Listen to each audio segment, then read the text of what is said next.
Dans cette chemise, tous ces souvenirs de la Seconde Guerre mondiale, de résistants d'abord. En 1942, Henri Ramollet a 16 ans.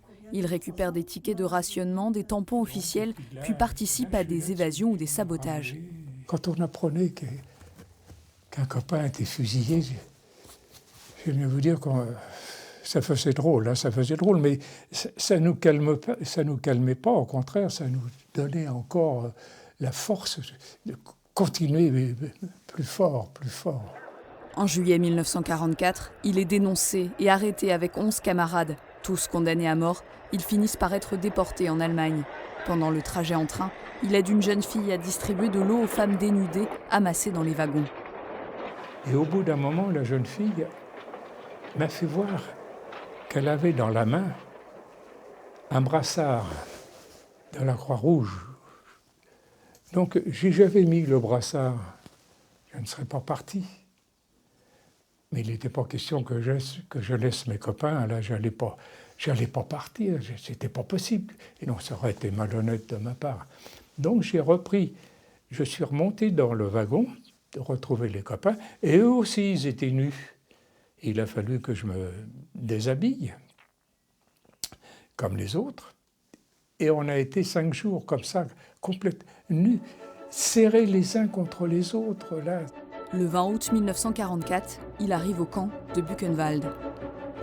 J'ai eu ça à Buchenwald quand on y a été la première fois. Vous voyez, c'est mon numéro que j'avais à Buchenwald. J'étais plus un homme, on n'était plus des hommes, on était des numéros, on était des riens. On lui donne cette veste rayée. Quelques jours plus tard, à la suite d'un bombardement près du camp, il affronte l'innommable. Oui, français. Donc, il a fallu qu'on aille, nous, chercher les morts pour les emmener au four crématoire. Alors on portait un mort à 2, hein, et puis c'était dans une carrière, entre autres. C'était pas facile à marcher, donc on faisait plusieurs voyages dans la journée. Et quand on pense à ça, dis donc, des morts, des morts, des morts, des morts, sans arrêt, des morts. Ça allait être, pendant presque 10 mois, ça allait être ça, des morts. Après 3 mois dehors, jour et nuit, il est envoyé au dispensaire à cause d'une pleurésie purulente. Là, il trouve de quoi faire un carnet et écrit, pour ne pas oublier ni l'horreur, ni ses amis du camp. Mais je me méfiais. On ne parlait pas, enfin, il parlait pas. Mais il y a un monsieur qui m'a apprivoisé. On peut dire, Marcel, il m'a apprivoisé. Donc ce monsieur-là, je ne vais pas dire qu'il m'a sauvé la vie, mais enfin, on a été ensemble.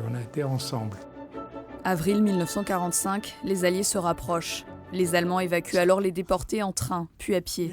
Sur la route, Henri aide son ami affaibli à marcher. Et Marcel est tombé.